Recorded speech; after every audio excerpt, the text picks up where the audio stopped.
Ó, saiu uma entrevista aí grande com o Juninho Paulista, né? No Globo Esporte. E tem muito assunto interessante. E a gente pode pescar algumas coisas aqui. É meio grande e já vou antecipar que é só áudio, porque, mano, basicamente o vídeo é isso aí mesmo. É ele sentado com fundo preto. E aí passa algumas imagens de copo e tudo mais. Então vocês sabem direito as imagens, é embaçado. Mas as falas são bem interessantes. A resenha é bem interessante. Eu peguei assim picado. E agora eu vou ouvir inteiro, né, com vocês aqui. Então a gente vai ter essa primeira audição completa juntos, hein? Tá vendo só? Então vamos ver. Antes de tudo, se inscreve no canal e deixa seu like. Beleza? Bora então.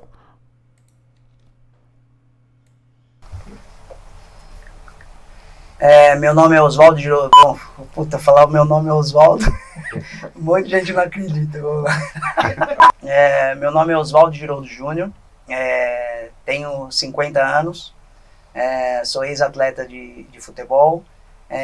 Ex-coordenador da seleção brasileira, né, de futebol masculina. Gestor do Ituano durante 10 anos. E amo futebol. Aí Marquinhos pra cobrança, pé direito, ele contra o goleirão croata, partiu, bateu, perdeu, acabou. E no jogo mesmo, a Croácia nos surpreendeu, aí eu falando a minha visão técnica, a Croácia nos surpreendeu no primeiro tempo, ficando muito com a bola, né, não deixando o Brasil ficar com a bola. E isso é uma coisa que irritava o Tite, né, a gente não está com a bola. E a Croácia conseguiu controlar bem o jogo, principalmente no meio campo. Eles também não ofereceram perigo, mas também não deixaram a gente oferecer esse perigo.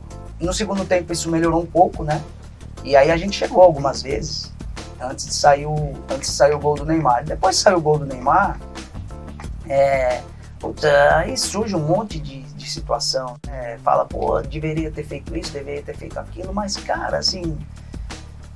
Se a gente for ver o lance, são algumas sequências que você fala, isso aqui parece estar escrito.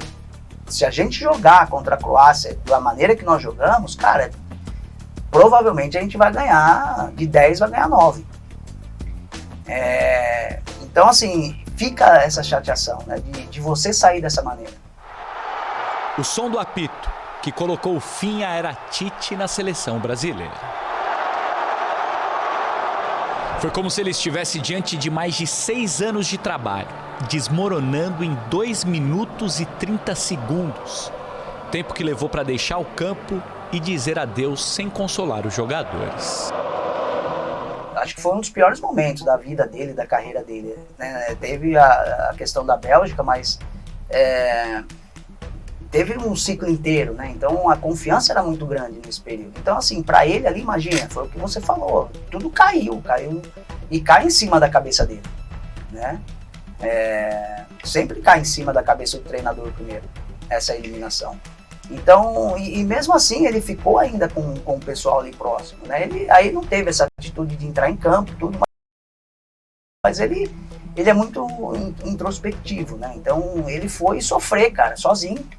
Foi chorar sozinho, né? E aí ele tava lá no vestiário e até ele também ficou espantado quando no outro dia tiveram essas notícias, né? Então, aí ela até perguntou, pô, eu fiz alguma coisa errada? Eu falei, mano, de maneira nenhuma. Cada um sofre da maneira que sente na hora, né?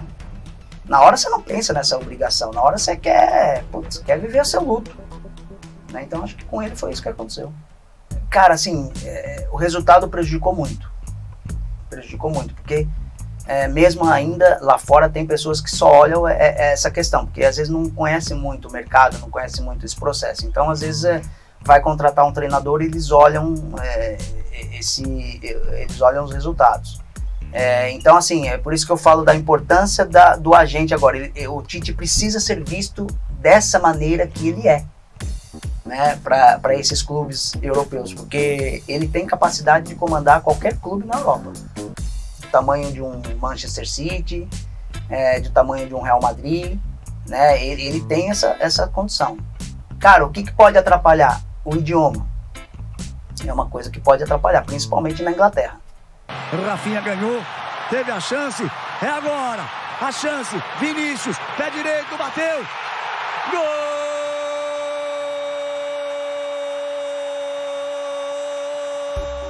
Eu acho que o processo que o Vinícius teve na seleção foi o que ele teve no Real Madrid.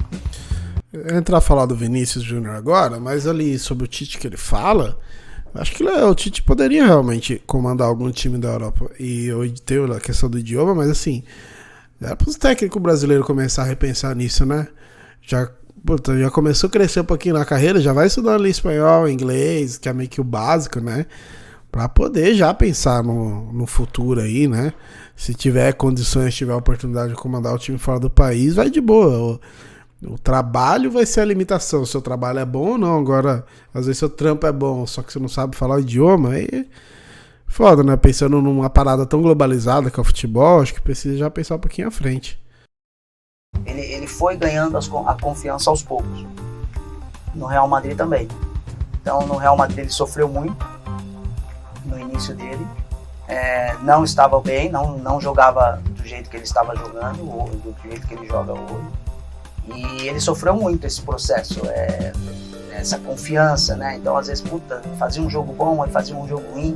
Eu acho que na seleção foi o mesmo processo, né? Então, ele chegou, não se destacando tanto, foi indo, ganhando espaço, ganhando a confiança do Tite, sendo um pouco mais regular, entendendo um pouco mais a ideia de jogo, né? Eu lembro que o Tite conversava bastante com o Ancelotti nesse aspecto, né, do Vini, principalmente quando ele começou a se destacar no Real Madrid, né? Então o Tite conversava bastante com o Ancelotti para poder repetir o mesmo posicionamento e as mesmas funções aqui na seleção.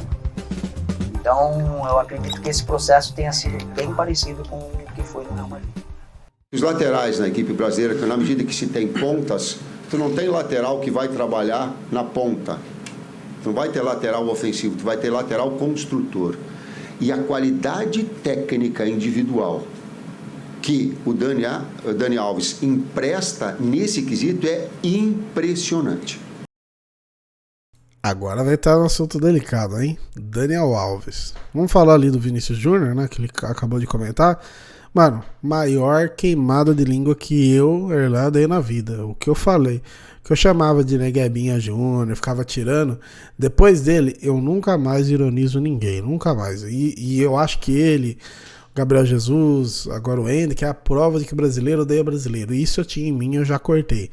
Porque parece que começa a ver um moleque se destacando, aí já começa a torcer contra, começa a tirar onda, porque é de outro time, porque não é. E, mano, o certo mesmo é a gente esperar os moleques evoluírem e dar certo. E, mano, só aproveitar, só desfrutar dos moleques jogando, né? Vamos pro próximo assunto aí. Foi um tema, sim, foi uma questão bastante discutível. A questão do Daniel.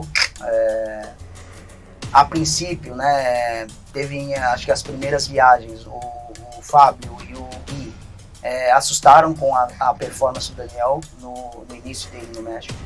E na nossa avaliação, ele merecia a convocação. Ele mereceu a convocação. Eu acho que também um pouco por falta de concorrência, né, nesse nível. Eu acho que pelo que também ele representava para os atletas e para a seleção, pelo que ele tinha feito, né, a resposta que ele deu quando ele estava mal e a gente pediu para que ele pudesse fazer todo esse trabalho, ele entregou, né? Então tiveram vários pontos também, e a gente debatia tudo isso, né? Então, e a minha opinião final é que deveríamos convocá-lo. 9 convocados que atuam na Inglaterra foram vetados pelos clubes. Tite precisou chamar os substitutos às pressas. Essa foi que essa questão dos times ingleses, e aí ela prejudicou mais ainda, porque os argentinos peitaram os clubes e vieram, né? Então foi uma questão também. Agora é sobre aquele episódio lá com a Argentina, né, que interrompeu o jogo, né, na época da pandemia ali. Aquilo ali foi bizarro, inacreditável. De eu ter falado com alguns jogadores, né, brasileiros nesse sentido, por conta dessa irresponsabilidade, né, dos jogadores argentinos com para com os seus clubes.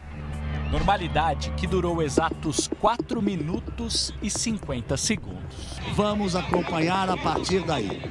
Eu temia que isto viesse a acontecer. Quando a partida foi interrompida porque agentes da Anvisa e da Polícia Federal estavam em campo para retirar os jogadores argentinos. Aí os caras vêm, peitam os clubes, peitam as nossas autoridades sanitárias, as nossas leis sanitárias e vão jogar. Só que assim, cara... Desculpa. Puta, mano. Quem que é a culpa? Por que a Argentina campeã da Copa do Mundo, cara? Ah, pelo amor de Deus. Parece que, não dá pra ser feliz no futebol, né, cara? Eu não vou nem falar que eu penso sobre esses argentinos aí pra não ter problemas. Aí tem gente aí, tem brasileiro que gosta dos caras ainda, vai vir brigar aqui. Mas pelo amor de Deus, velho. Vê isso antes. Toma uma atitude antes. Vai tomar uma atitude 5 minutos depois que o jogo começa? Aí então deixa o jogo rolar, caramba. Vocês permitiram até agora, os jogadores estavam aí, estavam no hotel. Ficaram 3 dias no hotel, 2 dias no hotel. Tem isso também, né? Cara, não deixa o jogador. Foram treinar. Esses jogadores foram treinar. E ontem, a seleção sofreu mais 2 desfalques. O atacante Malcom e o meia Claudinho foram chamados de volta pelo Zenit, da Rússia, por causa de um jogo na Inglaterra, no dia 14 de setembro. Para entrarem no Reino Unido para essa partida, Malcom e Claudinho vão precisar cumprir uma quarentena de 10 dias por terem vindo para o Brasil. Eu vou falar por mim. Eu não gostei da atitude deles. E falei isso para eles. Né? Então, entendi a situação deles. Não é só pro meu lado. Não, eu entendi a situação deles. Então falei com eles, falei com o empresário deles. E assim, foram muito firmes com os 2 atletas. Né? Eles tinham acabado de chegar. E aí eles pegaram muito firme, muito forte com os 2. Até desumano. Né? Que sentido? Cara, de ameaçar mesmo. Se não vier, o contrato tá rescindido. Assim, coisas fortes, assim, sabe? De uma pressão grande em cima desses atletas. Russo, né, velho? Russo, dá pra esperar. Os caras é embaçado. Mano, é maluquice você imaginar, né, a pandemia, né, cara? Imaginar toda essa época que a gente viveu. Negócio de, obviamente, o pior de tudo não é o futebol, né? Mas o futebol, tipo assim, refresca a memória, né? Da gente pensar em todas as limitações e tudo que a gente podia, não podia fazer. Que tempo estranho, que época estranha. Difícil, né, mano? Os brasileiros foram surpreendidos hoje com um anúncio da Confederação Sul-Americana de Futebol nas redes sociais. Um aviso de que a Copa América deste ano vai ser realizada aqui no Brasil. Tinha dado toda aquela situação. Ele foi, ninguém falou nada em relação a isso. Só que ele queria falar no vestiário de Copa América. E aí eu conversei com ele, falei, Rogério, aqui não é o momento de se falar em Copa América. Nós estamos entrando para um jogo de eliminatórias. Não se fala de Copa América no vestiário prestes o time entrar para fazer um jogo de eliminatórias.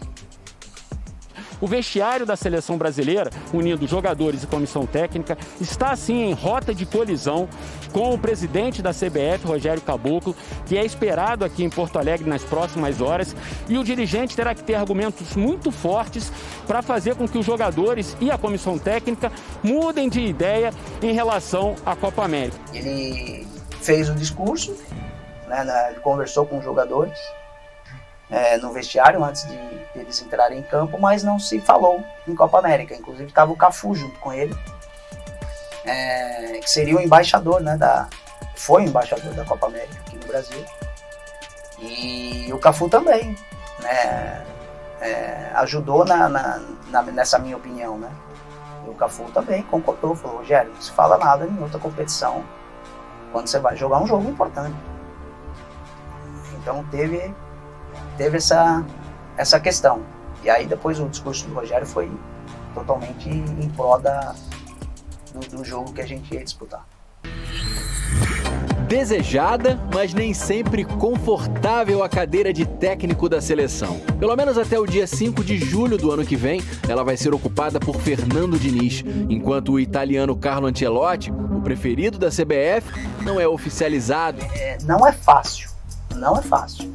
Né? Então a situação do Edinaldo para a escolha de um treinador não é fácil. Se eu tivesse naquela cadeira, eu também não teria uma convicção. Eu iria procurar, eu iria conversar, eu iria entrevistar.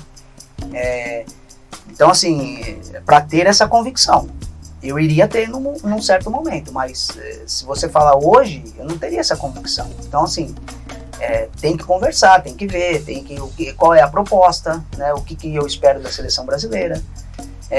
E aí eu vi muitas pessoas falando, né, o Ancelotti sim, no momento não. Né? Então eu também compartilho um pouco, porque assim,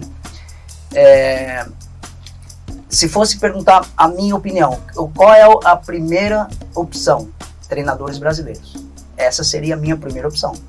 Ir atrás de treinadores brasileiros, fazer essa entrevista com a minha também. O que eu poderia pensar que serviria, né? Que teria o perfil da seleção brasileira. Cara, na entrevista, eu não sentindo firmeza e não tendo essa convicção, aí eu partiria para o estrangeiro, né? E partindo para o estrangeiro, eu partiria para os melhores do mundo. E o Ancelotti é um dos melhores do mundo.